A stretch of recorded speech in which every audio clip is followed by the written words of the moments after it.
Hi everyone, and welcome back to my channel. This month I'm continuing on with my series in the craft room, and what I like to do is just go once a month and talk about some things I'm going to be working on for the current month and just kind of new things that are going on in my craft room. I show a lot of organizational videos and things like that, and I spend a lot of time in my craft room, so I thought it's always nice to just kind of invite you down and show you what a typical afternoon looks like of crafting and how I kind of plan my time. So we'll go ahead and we'll start over here. I wanted to show you this new storage drawer I got. I showed this on Instagram and I thought it would be fun to show it kind of up close. I got this from Amazon, and I think I found it by typing in retro or vintage style drawer set, because I was looking for something to keep on these couple of shelves that I have my junk journal supplies on. And this showed up and it was perfect. It was exactly what I wanted. It's kind of like a mid-century modern look. And it's got some gold, like a gold stamping on it on each of the drawers with different patterns. And it reminds me of some stamp sets I have. And then inside the drawers they're smaller, but they're a good size for small embellishments, and I haven't put anything in them yet. I was kind of just adding it as an extra to kind of give myself some extra room to when I do my kind of vintage shopping, I'll have room to put things in the drawers. So I just kind of kept it open for now, but I'll definitely be putting things in here. So this is just kind of a new find. Some other things I found that were new. I've been trying to go like once a month to either a thrift shop or an antique mall, just to kind of gather up different things that I don't have in my junk journal supplies to add to my journals. I have a couple of journals that I'll show you in a second that I've been working on that I'm really proud of. I think they're going to be really nice, and they'll be going in my Etsy shop pretty soon. So I'll give you a quick peek of those. But some fun finds I got a recent trip to a antique mall was this. Actually, both of these. I'm always on the lookout for stationery, and I'm not sure. I think it depends on where you live and the types of things that are available. But where I live, there's not. For some reason, I don't find a lot of paper goods in the vintage stores. I may not be looking in the right places, but so far they've been hard to come by. I get some catalogs here and there, but other than that, I've always been on the lookout for stationery. But on my last couple of visits, I found this was a new place I stopped at, and this was hiding underneath a basket, and there was like a bunch of stuff piled on top of this stool that the people were kind of organizing the shop, and they had gotten some new supplies in, or some new vintage items in, and this was hiding under the basket. It was just kind of all stacked up, and I happened to find this, and this is such a great set of, it's paper and envelopes with this really nice daisy pattern on it. And these are going to be just perfect for putting into journals, the envelopes as well as the paper. So this is just a really fun find. And for those of you that do antique shopping, you know what fun, it's almost like the thrill of the hunt. That's better than anything. So that was a really great find. And then I found, this is more like from the 80s, but I thought it was really cute. This is a little, looks like a little elf girl, and the colors are really pretty. They're kind of lavenders and pinks, and she's almost like a little fairy. She has a little flower for a hat. It's so cute. And so again, it's just paper and envelopes. So I thought these would be really nice for journals as well. And then trying to think of what else. I did go on to eBay, and I got this set of cards that I've actually put in one of these journals that I'll show you. These are so cute. They're little blank note cards, but they're the foldable kind, so that you can, seal off the edges to make into pockets. But the pictures are so pretty on the front. There's this little train, and then I think, oh yeah, there's some hot air balloons, and then I forget if there's another pattern. I think it's just the train. Yeah, it was the train and the hot air balloons, and then it came with some envelopes too. So, and the envelopes are really nice. They have that patina on them. So, and then even the box is fun too. It's this kind of a long, narrow box. You just keep them in there. So I just tuck everything inside of here. And that's pretty much everything kind of new on the junk journal supply front. Let me go ahead and show you what I've been working on. And I'm going to talk about this a little bit later too, of what I've been finding has been really working for me. And it's kind of doing batch work. And I know a lot of people talk about this when they work on their creative projects, doing things in batches, whether it's creating videos, blog posts, you know, whatever they make, and they do certain parts of the project in batches and then bring it all together at the end. And it seems to kind of go faster when you do that. And I found this when I made my journal covers. Normally I kind of do it, if I make a journal, I'll do the whole thing from start to finish. I'll make the cover, then I'll work on the pages, and I'll do that kind of thing. But for some reason, I forget why, but I had some time. I had enough time just to make and set up my journal covers. So basically, you know, cover them in cloth and that kind of thing, and sort of decorate the fronts. But then I put them away for a while because I was working on some other things, I think for craft shows.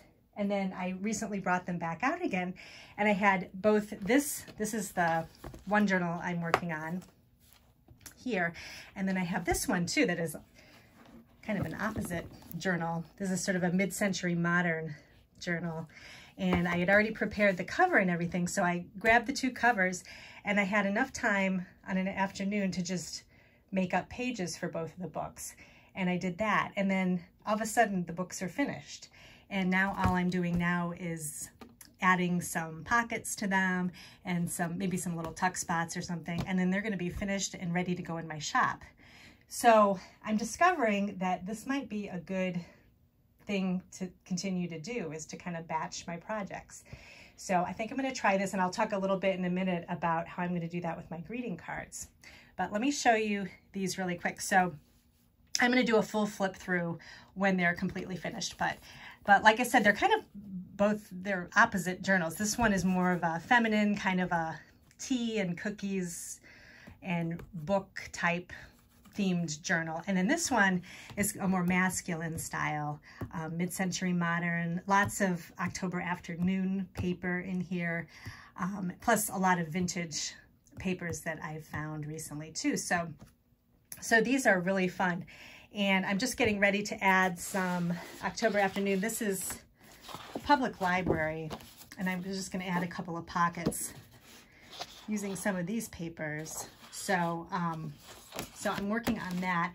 And what I like to do too is this is my original journal that I made for myself, and I kind of flip through it and just get some ideas of things to add to the new journals from using this journal. So just, you know, the tag flips and that kind of thing, just to kind of remind myself of things I liked about my original journal.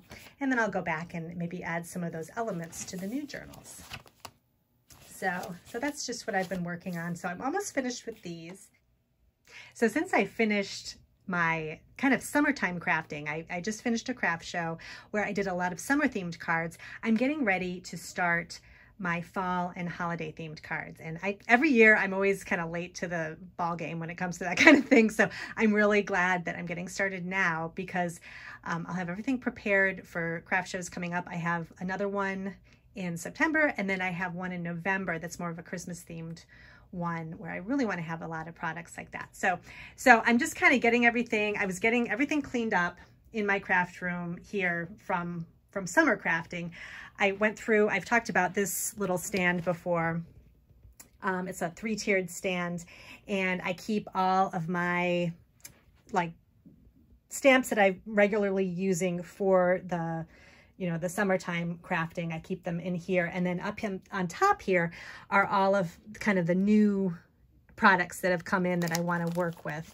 So I went through and I kind of organized everything, put all the stuff away that I've already used, and I'm left with some more items in here that I think I'm going to add to the fall crafting and just, you know, maybe some cards that aren't necessarily fall themed, but, you know, birthday cards and that kind of thing. But these are some stamp sets and stencil sets that I want to try using right now. So I've got those all ready to go. And then I'm cleaning up my stamp sets. And what I do is when I get finished with a stamp set, I throw it in this, one of these containers here is just a plastic basket. And I have, it's filled to the top. I need to put this stuff away. But I just kind of left it here to show it to you.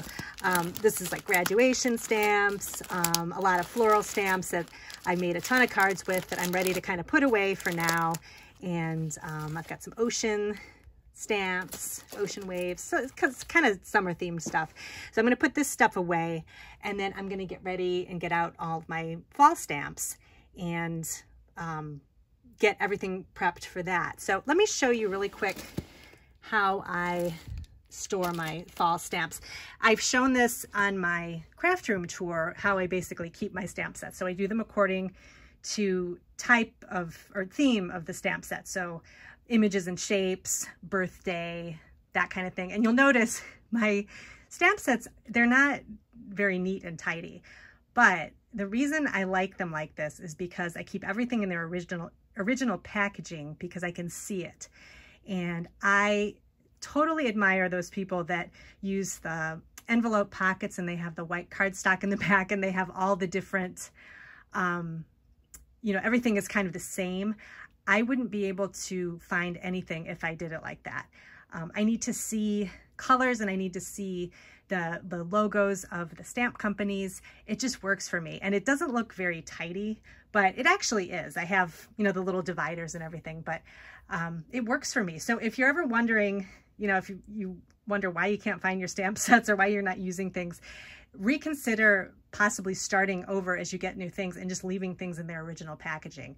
It can be really helpful and it kind of gets your mind inspired and you can kind of see what you have better, I think, than if you have everything looking the same. But that's just my opinion, but that's really what's been working for me. So down here, I have my little bucket here that is school, wedding, and seasons. So seasons would be anything but holiday, Christmas type stuff.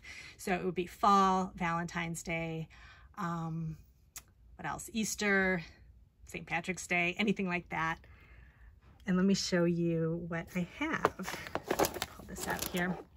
So it's only I don't have a ton of stuff because, I mean, I don't know. There's only so many stamp sets I think you need for different seasons. If there's something really cute, I'll pick it up. But a lot of, year after year, I kind of use the same things.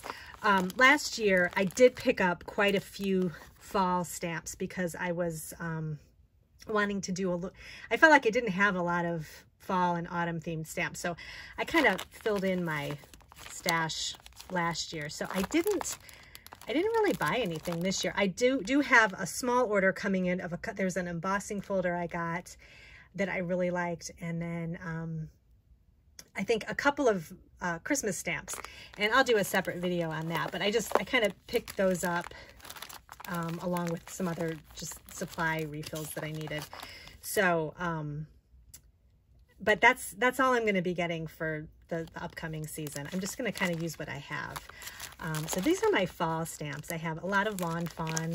I love their all the little, the corn and the pie with the little faces. I just think those are so cute. So I have a lot of Lawn Fawn. I've got, My Favorite Things has some really nice fall sentiments. Avery Elle too has a lot of stuff. They have like sunflowers, and then let's see what else. Oh, it's Valentine's Day. Yeah, see, I don't really have a ton. Oh, Technique Tuesday. I got these last year. That's a really nice basic fall set too. So I'm probably just going to pull all this stuff out, and I'm going to put it in a basket and add it to that little 3-tier holder that I was showing you, and get this all ready to go.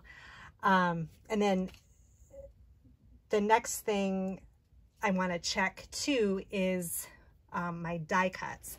So what I like to do with die cuts is just, I I use mainly for fall.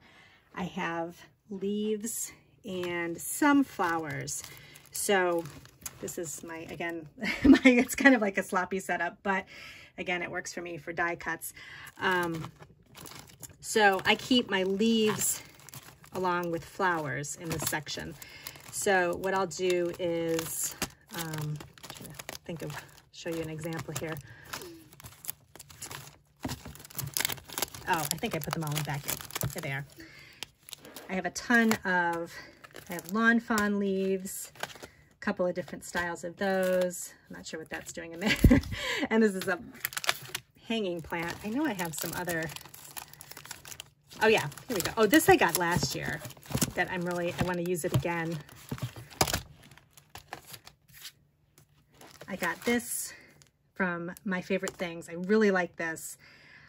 It's like a leaf frame. These are some Sizzix leaves. And then this is from Cutterbee, just some more basic leaf shapes. What I thought I would do this year, I was looking at an Instagram post from Wendy Vecchi, and she was showing how she'd cut out a bunch of leaves, and she said she was ready for fall crafting with, I mean, she had a ton of leaves stamped and cut out. And I was thinking, that's actually a good idea. And I might kind of try this like I'm doing with the journals, where I just kind of cut out and stamp all of my fall stamps and, you know, leaf shapes, do a bunch of techniques, you know, ink blend, do everything to all of these little pieces. And then at the end, kind of mix and match and put cards together for the fall. And I think that's going to work really well. It's kind of along the same lines as what I talked about with my extras box, which is another place I'm going to check for fall card making. My extras box is just my extra stamped images and things that I didn't end up using. But I'm going to pull some of these patterns and see if I can use them for holiday and fall stamping. So I'll have those, and then I'll have all the images that I'm going to stamp and cut out. And I think I'm just going to take a day and just listen to podcasts and color and cut things out. And I think I might do a video on, you know, what I end up making with the pieces, but I thought that was kind of a good idea just to, and I know people talk about it before batching, but I never really tried it. So I thought that would be kind of fun to try. Some other things I like to do for fall, like I said, I'm not really buying a lot of extra things for fall and Christmas, but using what you have is something that you can do as well. Like if you have a floral stamp, I'll show you a couple pictures here.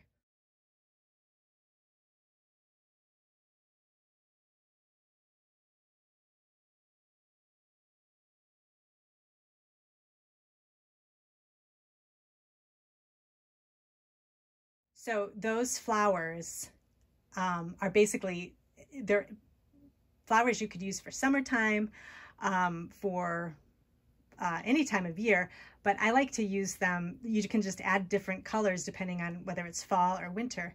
Add color to the flowers and make it look like it's a holiday flower or a fall themed flower. And that can work too. So using the floral stamps that you have on hand can be really helpful. And then for my Christmas stamps up here, I'll just kind of pan up to the very top. I keep them way out of sight because I don't ever use them during the year, but I have a whole box of holiday stamps. And then over at the top, very top there are the bigger stamps sets for Christmas time. So I will be getting those down probably after I do the fall stamping. But yeah, so that's kind of my plan for this next couple of months. I'm just going to focus on doing some fall crafting. So yeah, so that's pretty much everything that's going on right now in the craft room.